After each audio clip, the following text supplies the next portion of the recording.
What's up, guys? It's Dr. Cam from Ground Overhead PT coming back to you with your daily body armor. So we're going to wrap up with the hip here today, speaking about some of that pinchy hip pain in that front part when we're getting deep into our squats, we're getting deep into our lunges as well.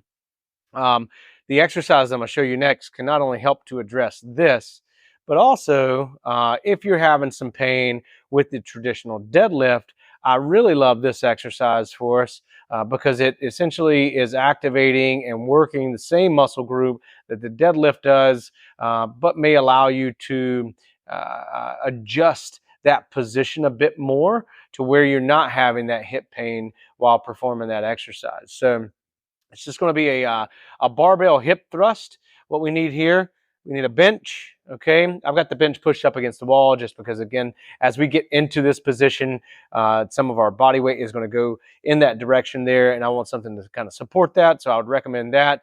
And then we need a barbell and some plates. Okay, this is going to vary between who you are and how much you can lift, but this is the equipment that we need. Okay, so as we come into this, I'm going to sit in front of this bench. I'm going to go ahead and pull this this bar up to our hip here. Okay, now sometimes, especially when we start to add some heavier weight, this bar can kind of feel a little uncomfortable to the hip. So if you've got one of those cushion pads to put across the bar, fantastic, use that. Maybe you can use one of the ab mats if it'll stay in place, but you may need to use something to make it feel a little bit better. I've even seen people use yoga mats as well. So look at what you've got available at your gym and use that if you are starting to get some pain here.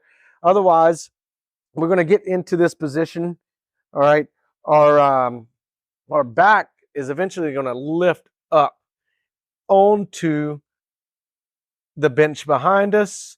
Okay, we're squeezing and driving our hips up to the ceiling, squeezing those glutes, and then we're going to come back down. Okay,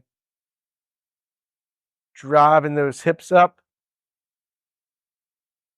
coming back down. Okay.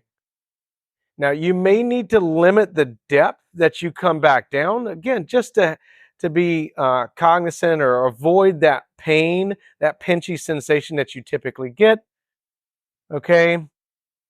So one thing that you could do is maybe sit some of the ab mats underneath of the butt. Go ahead and elevate that surface for you. So that way when you come down, your butt touches that surface, kind of gives you that same cue of like, okay, this is as far as I need to go in this, because if I go any further, I'm going to start to get that pain here. We want to avoid that sketchy feeling. We want to avoid that pain, right? As much as we can. We can, if it's tolerable, then we're okay with that. But sharp pain, anything above that 4 out of 10 level, is not something that we want during this workout. Over time, as you build strength, increase the weight, right? We want to continue to make sure that this is somewhat difficult. When you get done with the repetitions, I want you to feel like maybe you only have 2 or 3 left in the tank to perform. If you're starting to feel like, oh, you know what, I could do 5, I could do 6 more of these, it's time to add some weight to this, okay? So again, this exercise, barbell hip thrust here, great for those folks who are having some pain in the front of the hip, that pinchy feeling. We're going to start to work on those glutes and really just build the entire system up around the hip here. But also great exercise for those having some of that hip pain during traditional deadlifts. If you guys haven't already, like and subscribe the page. Reach out to us if you have any questions, and I'll see you next time for your daily body armor.